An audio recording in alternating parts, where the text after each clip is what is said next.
Today, the United States has tested its very first coronavirus vaccine. It went to a volunteer that you see right here, 43-year-old Jennifer Haller, who is from Seattle. That's one of the hardest hit areas for this virus in the nation, Washington State, with over 840 cases. It's a fast-moving story, and she joins us right now, the very first coronavirus vaccine volunteer, Jennifer Haller, and back with us for a medical perspective, Anne Rimion, an epidemiologist at UCLA. Jennifer, thank you for what you're doing. Obviously, this fits into a lot of the different ways people are participating and trying to help around the nation. And thank you for being willing to talk with us. Yeah, I'm so happy to be here. And I'm so excited to be the first person. This is crazy. Yeah, right. Crazy is one word for it. I think it's got to have a lot of different feelings for you. Very straightforward. I'd love for you to just tell us, as they say in your own words, how did this come about, and walk us through what happened today. Yeah, just a couple of weeks ago, there was a call for volunteers, and filled out a form and got a call back, and went through the phone screen, past that, went in person for a physical exam, blood draw. Everything looked good there, and here we are. I went in this morning at 8 a.m. and got the first dose. There it is. I am, we feel, all of us, I know we feel so helpless. Like, what can we do? And I am so excited that there was actually something that I could do, and I did it, and I'm doing it. And I'm so proud of myself, and so thankful for the privilege that I have that allows me to do this. I'm healthy. I have a full-time salaried job. My company is flexible. They allow me to take time off to do this. I've supported friends and family. My real concern is for the people that have hourly jobs, that lives are going to be severely impacted coming up soon. Based on what you're learning and what you're participating in, where does this process go from here? I do a daily log, temperature and any side effects that I'm feeling. I keep track of those. I, of course, call in if I have any issues. Do a phone call tomorrow, phone call the next day. I'll do weekly follow-ups, and then I'll get a second dose of the vaccine in, I think, about 4 weeks. And then I'll be followed through about 14 months through the study. And did the folks involved in this tell you about any potential risks? Obviously, this is, to put it simply, hopefully a good thing, and you're participating in it. But you can imagine some people at home wondering, oh, my gosh, everyone's nervous about all sorts of things right now. How were you walked through the risk? How do you see that?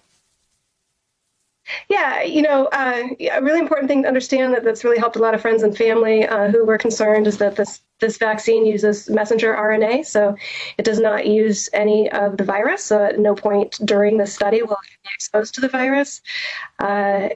So that's awesome. Regular potential side effects from a vaccine. Totally up for those. And then, of course, there's the absolute unknown, right? This one has never been tested in a human, and I'm up for it. I'm ready. And if they do have a breakthrough here, would you be really excited to be a part of demonstrating that? I mean, there's so much of this story that's been so hard on people. It would seem this would be an opportunity, potentially. I don't want to get ahead of, obviously, the test run, but would you be excited if it works out? Well, I mean, of course, yeah. I mean, the chance that I could have something to do with helping save lives is huge. And if this isn't the right vaccine or whatever, I mean, at least I'm part of the process. We're part of figuring this out and getting closer to something to help everybody. Yeah. Fantastic. Stay with me.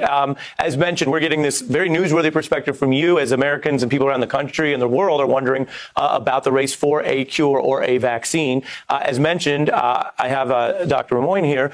What do you think it's important that people understand about these types of tests? So in terms of the vaccine that we're discussing right now, vaccines will take a while to be able to move forward and to be able to go through all the safety testing. There are a lot of regulatory aspects here, and what this woman is doing right now, which is really wonderful, is participating in a vaccine trial. In terms of tests, there are several tests that are coming online, and the more that we can get screening going rapidly, disseminated everywhere, the better we are, and the more that we'll understand what we have in this country in terms of burden of infection. That will help dictate where policy goes. And again, following up to you, everyone wants to know about timelines. How quickly do you think we could learn about whether a given vaccine or a given experimental cure could be workable and then distributed? It really, there are several steps, regulatory steps that have to happen, and this is to protect people, to make sure that there are no side effects, that the safety data is really straight, is very good. And once we have those data, then it can move forward into the next step. But there are always several regulatory steps that protect everyone, so that when a vaccine is available to the public, it will we'll know that it works well. And we still do believe that this will take at least a year or so to be able to be available to the public. So right now, all of the measures that we're talking about, we can't be putting our hopes into a vaccine.